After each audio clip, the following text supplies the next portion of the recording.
We were discussing about capital structure. What do you mean by capital structure? We can divide the capital structure between the shareholder funds or owned funds or in a borrowed funds.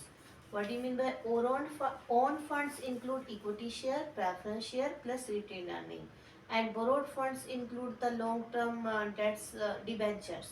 Okay, so means when we talk about the long-term funds, we talk about the capital structure. Now, this is the meaning of capital structure where we include equity, preference, debenture, retained earning. Okay. Now, uh, what do you mean by a levered firm or unlevered firm? Because now we are going to study the approaches of the capital structure. A firm which finance is asset by equity and debt, where the both the proportion of equity and debt is present in capital structure. Those firms are called the levered firms. Means they are taking the finance they are from equity and debt both, and firm which that uses no debt and finance, no debt and finance is assets entirely by equity. It means if the company is not using any debt in their capital structure and financing is done only through equity, that firms are called the unlevered fund. Okay, now we are going with the approaches of capital structure. uh, the approaches are divided between the on the basis of relevance and irrelevance of capital structure. What do you mean by relevance of capital approach? What do you mean by relevance approaches of capital structure? It means we are trying to find out the relationship of cost of capital and value of firm. So what do you mean by relevance approach? Means if we use the debt proportion in our capital structure, we can reduce the cost, and if the total cost is reduced, through that we can increase the value of the firm. And cost is the cost of the capital is the part of capital structure. So this is the approaches of capital structure. If cost is reduced, automatically the value of the firm can increase. So the approaches are divided between two parts, relevance and irrelevance of capital structure. In relevance, we study the net income approach, traditional approach. In irrelevance of capital structure, we study net operating income approach and Modi Gilani and Miller approach. Now, every approach, every theory and every approach, whatever is net income approach, traditional approach, these are based on some assumptions. So, first we need to go with the assumptions of each approach. So we will go one by one with every approach. Now we will move with the net income approach.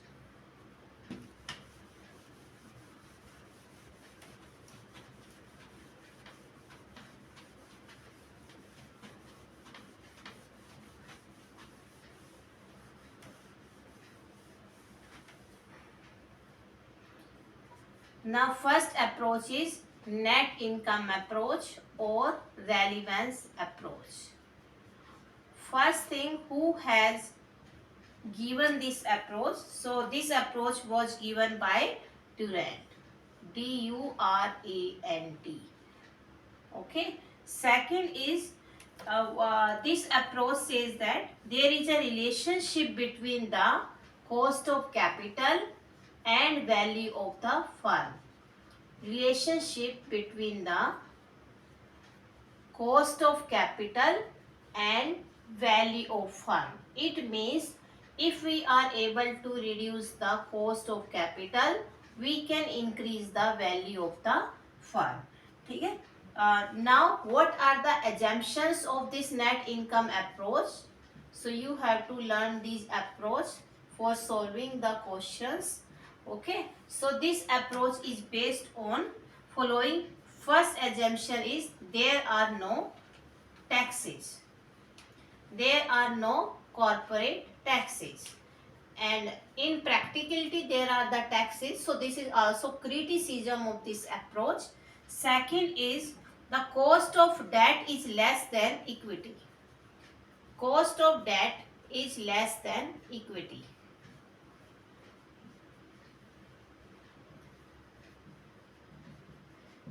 third approach is the increase in proportion of debt. The third approach is the increase in proportion of debt in the capital structure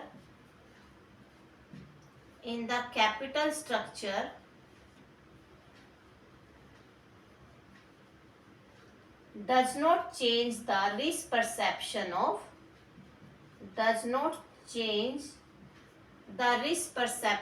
shareholder, equity shareholder. The risk perception of equity shareholder. What do you mean by this thing? It means if we increase the proportion of debentures, if we increase the proportion of debt in our capital structure, equity shareholder will not expect the higher return from the company. Means if they are getting the 16%, and if we increase the proportion of debt in our capital structure, they will expect only 16%, not more than that. Means they will not think that there is a condition of risk in a company, and we should ask more from the company. So there will not be any increase in the expectation of equity shareholder.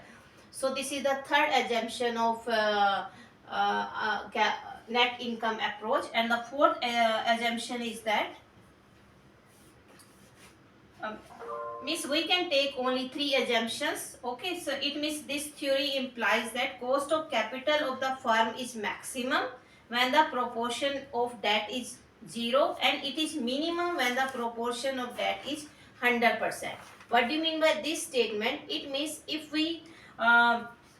the proportion of debt is 0, means if we are not keeping anything in our capital structure debt proportion, then the cost of capital will be high for a company, and automatically if the cost is high, then the value of the firm will decrease. And if we keep the 100% proportion of debenture in our capital structure, it means we can reduce the cost of capital, and if the cost of capital will be reduced, then automatically the value of the firm will increase. It means this theory give emphasis on increasing the debt proportion if we want to reduce the cost of capital and want to increase the value of the firm. So this is the theoretical concept of the net income approach. The first assumption is there is no taxes. Next is the cost of debt is less than equity. Next is the increase in proportion of debt in the capital structure does not change the risk perception of equity shareholder. Now we will move with the practical part of the net income approach. How we can solve the questions.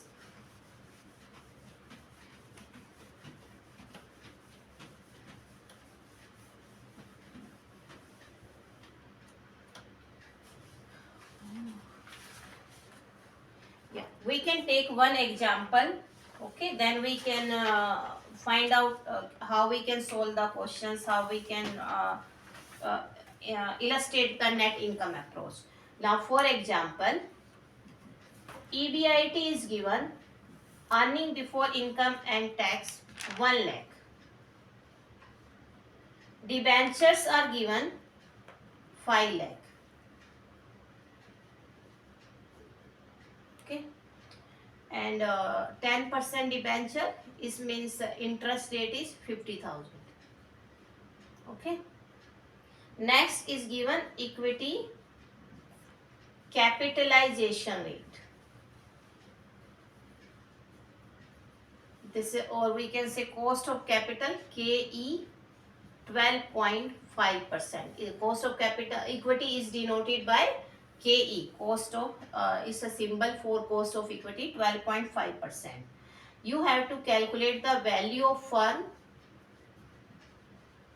and illustrate the net income approach. Illustrate net income approach. So there are how we can solve this question. For example,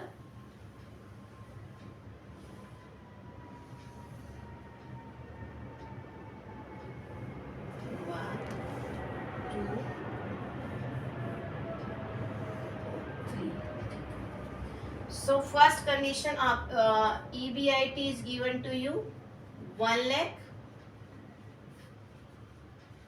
In first condition we can take if the if the debenture is increased by 2 lakh. First condition is debenture is increased by 2 lakh.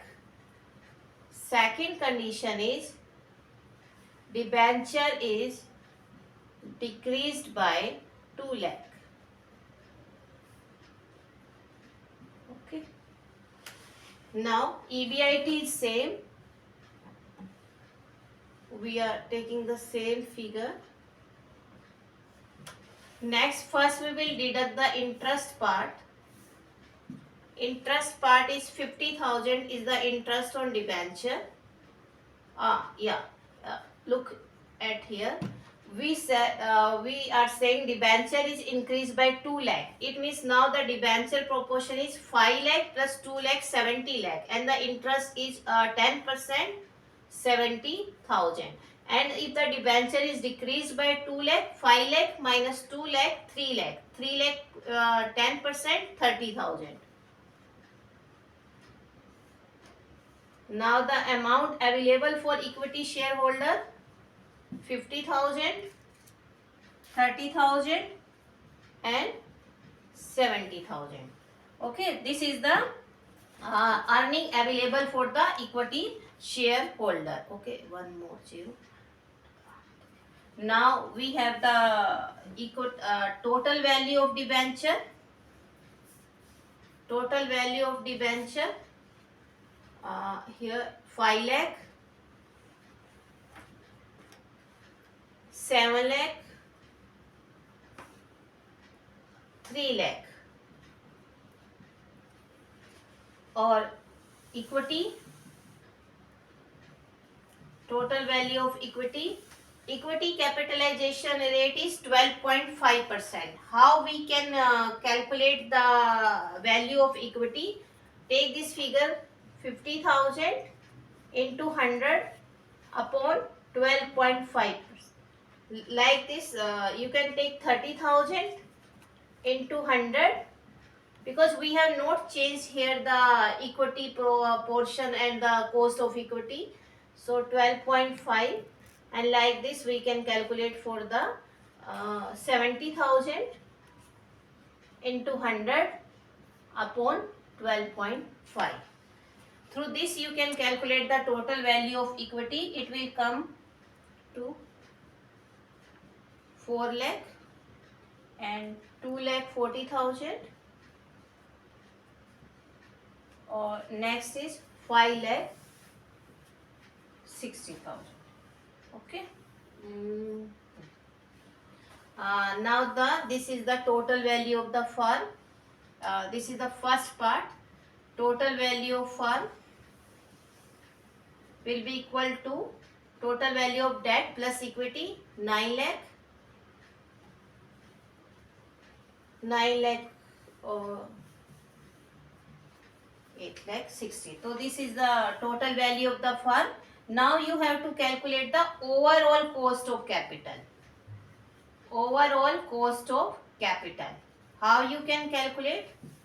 Take total value of the EBIT. The formula may be EBIT upon total value. Total value of firm. Or you can say, you can take this before interest 1 lakh upon 9 lakh into 100. So it will come out 11.11%. And like this you can calculate for this 1 lakh upon 9 lakh 40,000 into 100. 1 lakh upon 8 lakh 60,000 into 100. Okay. Now it comes to 10.64%, 11.63%. Okay. Now what you can conclude? if we increase the proportion of debt in our capital structure, so the value of the fund has increased. If you look at here, 9,40,000. Why it is increased? Because overall cost of capital has been decreased. And if we decrease the proportion of debenture, so value of the fund has been declined. If you look at 8,60,000, why it is declined? Because the overall cost of capital has been increased. So net income approach is based on the if we increase the proportion of debt, what will happen? We can reduce the cost and can increase the value of the fund. And if we reduce the portion of the debenture in our capital structure, we can increase the cost of the capital and it will impact the value of the company. So this is all about the net income approach, which is based on few assumptions. One assumption was there was no corporate tax. Second assumption was that if we increase the debenture proportion, equity shareholder will expect the same return. So we are not changing this cost of capital. Equity shareholder are expecting the same return from the company. There is no change in the cost of capital or the expectation from the expectation from the equity shareholder. And next assumption was the cost of the debenture will be less than the equity. Here the cost of the debenture is 10% and the cost of equity is 12.5%. So these are the assumption, and the practical is also based on few assumptions.